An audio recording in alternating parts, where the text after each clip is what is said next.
miner inbound.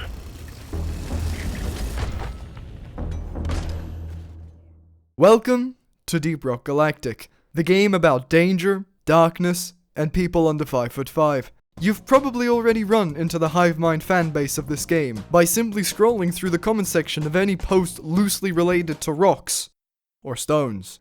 This raises the question, what has happened to the brains of these people? Has this game literally turned them into stone? I sought to answer this question, and 400 hours later, I kinda get it.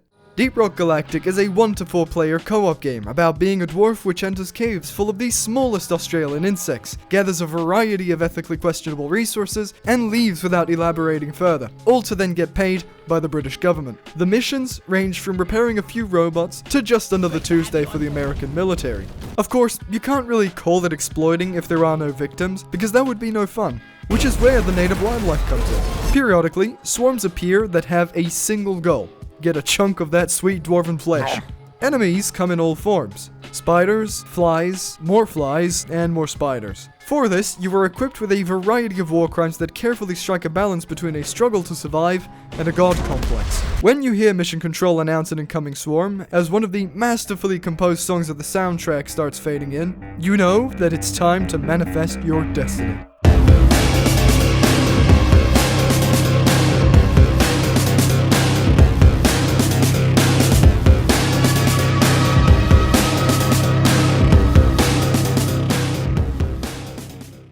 So, I'll say it right away, this game is fantastic. For $30, you get one of the most fun, replayable, and content-rich games out there, where people buy cosmetic DLCs because they feel bad for not paying more. However, it has many bugs, like this one. He's called Steve. The main gameplay loop consists of doing missions to get money, which is then spent on making your weapon stronger, letting you tackle harder difficulties for no reason other than to perpetuate your thirst for masochism, in exchange for even more money. Why do you think that dentists are some of the most well-paid individuals in the world?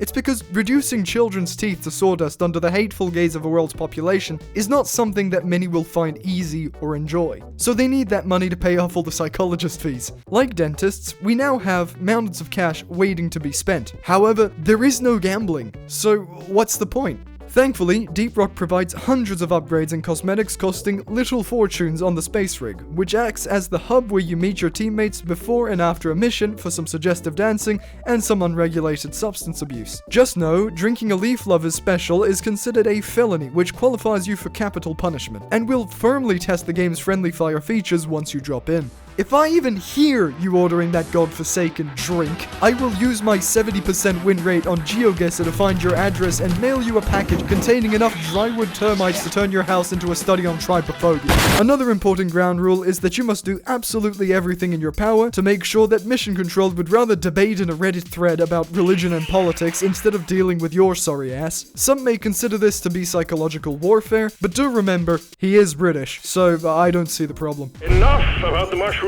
We all know it's a mushroom. We get it. Be warned though, if you piss him off too much, your next destination will likely be his hometown of Birmingham. Now, it's time to explain why it's so good, since so far you could simply say, Ethereal, this just looks like Helldivers 2 with less realistic graphics. Well, first off, I'm only just getting started, and if you haven't yet noticed, realistic graphics aren't exactly my top priority.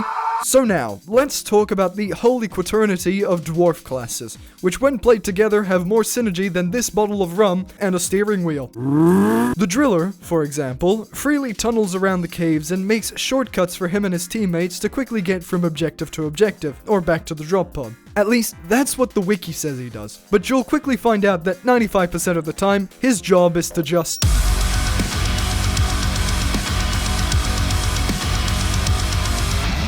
yeah, that.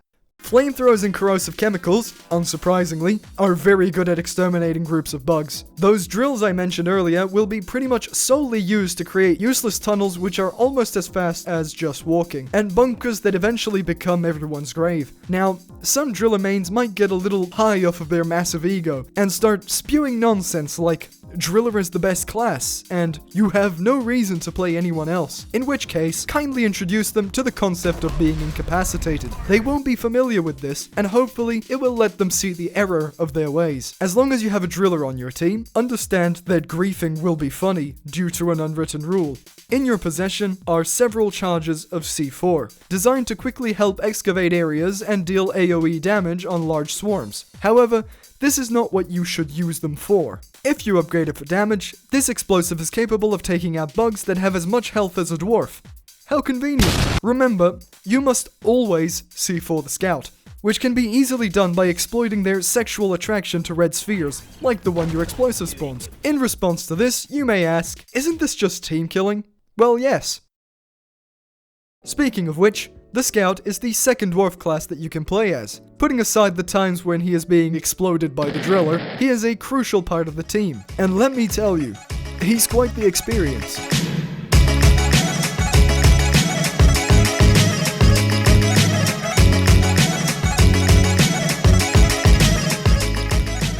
So, you know Ultra Kill, right? This thing? Same vibe. It is said that Scout mains refuse to touch grass because they cannot b-hop or grapple to it. After all, why walk to the objective when you can already be there? There is a grand total of 2 games that actually understood what makes a grappling hook fun. The Just Cause series and Deep Rock Galactic. Thanks to this tool, it makes Scout the most fun and mobile class in the game, most of the time. The Scout's job is to grab high up resources, provide light using his flare gun, and revive the entire team when they all inevitably die to guerrilla warfare. The cons? Most of your weapons fire 9mm, and bar a couple, suck at dealing with swarms. In a horde shooter. You will also quickly notice that it's really hard to not die, mostly to the floor. See, the average Scout teammate experience starts with them freezing everyone with ice grenades, flying through the caves like a speed demon while leaving everyone behind in the dark, and ends with them expiring in a ditch amidst the sample of every single enemy in the game.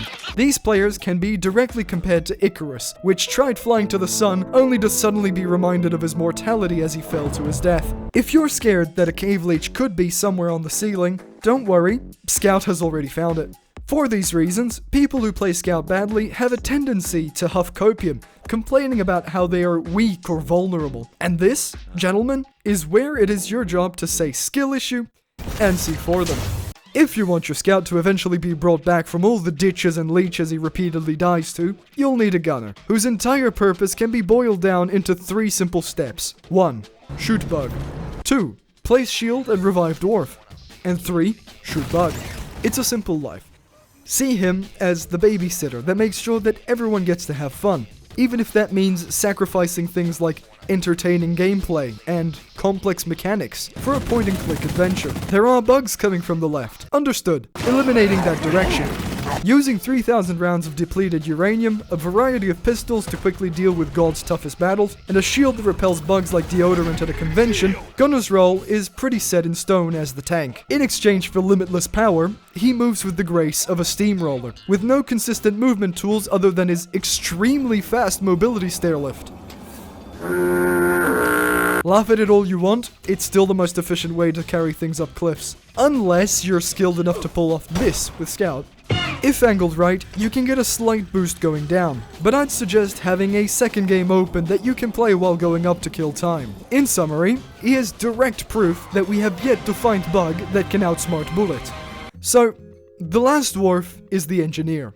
And for no reason at all whatsoever, I will state that I am not biased towards any class in particular. Taking that into consideration, Engineer is the most powerful and useful class in the game. It's like taking all the good things that the other classes have and combining them into one singular monster. Want swarm control? You have sentries which can be upgraded to frequently fire giant lasers and make the Geneva Convention look like a to-do list. Want movement? You have platforms that let you parkour and negate full damage. You want single target damage? You can have a fucking nuke! While I advocate for team diversity, consider the following. 4 engineers with dual sentries on the hardest difficulty.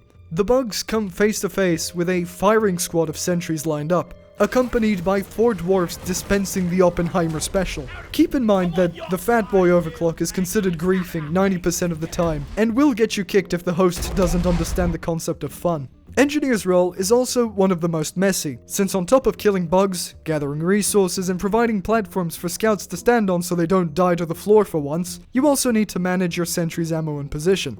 However, a typical engineer will rarely revive teammates because that would impact the potential damage output, and they need to top those post-game stats at all costs to fill the void inside. It's hard to really put engineer in a specific category because the weapons and upgrades are a bit of everything. You can even pretend to be a better scout by using an M79 grenade launcher which uninvents physics, paired with the platform gun which cushions your fall. All in all, he's what people nowadays would say is the GOAT. These 4 classes all have their own playstyles, and each person has their preferences. So, if you disagree with my stance on engineer, that's quite alright. Oh, and by the way, all of these weapons and gear have upgrade trees which can drastically change how a weapon works, on top of the passive and active perks which also do a litany of things, such as letting you befriend a bug called Steve, or, for some reason, making you deal less friendly fire to teammates. This is without even mentioning overclocks, which are like super changes for weapons. These are either stable, meaning boring but consistent, balanced, which usually have a decent improvement at the cost of a drawback, or unstable, which completely change how a weapon works. The last ones tend to be the most special. My personal favorites are Cycle Overload, which gives Engineer a rapid-fire shotgun, Leadstorm, which makes Gunner's minigun fire so hard that he becomes a stationary sentry, Special Powder for peak scout gameplay, and of course, to get these, you need blank cores, which you can get a maximum of 3 per week through missions, which are then used after events that randomly spawn in caves by putting them in a slot machine. Aw, dang it! The events are either going to last 10 seconds or wipe out the entire team, no in between. The latter being especially true for the Omen. When I see those 3 health bars, I feel something like a bad omen is upon us. For the sake of not making this video too complicated, I'll leave it at that. But know that they are there, and that you will have a great time trying to get what you want through the randomized drop system. Even after all these hours, there are still some things I wished I had. In an ideal world, you would have multiple builds which specialize in certain mission types or caves, since a high explosion build in a place like Magma Core is a fast track way to get an overzealous floor heating. However, the reality of it is that most people take the fuck it, we ball approach and run the same build everywhere. After all, as long as it kill bug, why fix? So, what are these mission types, you may ask? Allow me to describe every single one in 1 sentence or less. Mining expedition. Go into the caves and mine morkite. On-site refining. The morkite is liquid, so set up pump jacks on shales, connect them to a refinery which slowly fills up, and fix all the holes in the pipes while you get swarmed. This is what peak mission looks like. Egg hunt. Take the children from their homes. Salvage operation. Repair smaller mollies left behind by inferior dwarves and leave using their abandoned drop pod after broadcasting and refueling it. Point extraction. Take these blue things out of the walls and into the ship. Escort duty. Make a big tunnel using an excavator called Doretta, refuel it a couple times using oil shales, and dig through a giant hard stone so that you can collect the sun. Elimination. Break fully grown eggs, kill the giant boss bugs. Industrial sabotage. Disconnect the shield around this 3D Dorito owned by a rival company, and then fight it as a 3-phase boss. This mission seriously sucks ass. Deep scan. Find 3 underground rocks using a hot cold system, then use a drill-evator to go down to a giant morkite geode to collect morkite seeds. Deep dive and elite deep dive. 3 missions in increasing difficulty, and ammo and resources are not reset. They were considered DRG's ultimate challenge until they added hazard difficulty 5+. Alright, that's all of them for now. And if you ask me, the best one is undoubtedly on-site refining, for one simple reason. You can surf on the pipes. The cave biomes also change a few things. For example, in sandblasted corridors, everything can be mined in one hit, though there are periodic sandstorms that slow you down. And in the hollow bow, you gain the sudden urge to quit the game. All the caves are of course pitch black, so you have to throw flares using F. A reflex so ingrained into my muscle memory that I instinctively do it in every game I play. But yeah, mission in cave good. So, given that, it's worth talking about how this game proves that the young yearn for the mines once again. What makes this game so different from the rest? And why is something as simple as being called a racial slur online so much harder to do here? The answer has to do with how you communicate. By pressing V, you salute and yell the iconic Rock and Stone! About to start a mission? Rock and Stone. Just survived a swarm? Rock and Stone. Going through a divorce? You guessed it, Rock and Stone. Inversely, a lack of rock and stoning throughout the whole game might make you eligible to become nothing but rocks and stones yourself, with the help of a smidge of cyclonite. So be mindful of it. The other nifty tool that eliminates the need for reading skills and breaks all language barriers is the laser pointer. It's simple. Point your crosshair towards something while holding control and click. This plays a little context-specific voice line and lets teammates know you want something done. Say you're playing scout and need a platform for a patch of gold, ping engineer, and then ping the gold. It's that simple. In case you're ignored, I'll let you in on a little secret. The laser pointer is fully compatible with an auto-clicker. Some things should always be pinged, like detonators, which will not hesitate to wipe out the entire team if they're not being constantly supervised. But more importantly, anything that will give you a funny voice line, such as goose sacks, jadis, funny mushrooms, or gold chunks. Whenever you come across a mushroom or a piece of gold, it is of utmost importance that you start pinging it, and don't stop until you've successfully annoyed mission control. This can take anywhere from 10 seconds to minutes, but that doesn't matter. You will ping it. It is your job as a dwarf, and if you don't, you're a leaf lover. I will be checking. In addition, if the mushroom is an imposter that doesn't cause the voice line, destroy it. Leave no trace of its existence. There is something nearly tribal that sparks in my brain when the entire team stops what they're doing to proclaim their wealth for no reason other than it being the right thing to do. Once the ritual is over, throw in a little rock and stone and carry on. When it comes to teamwork, there is a certain etiquette to keep in mind. If someone types R, they are asking if you are ready, to which you should also type R. Another crucial one is that you should only take one resupply from the pods. These give you back 50% of your ammo and health, and there are only 4 in total on every pod, which costs resources to cool down. Basically, only double dip if you asked and got permission to do so. Because overlooking this will likely make you the target of Driller's last C4 charge, as he didn't have any more weapon ammo to shoot you with.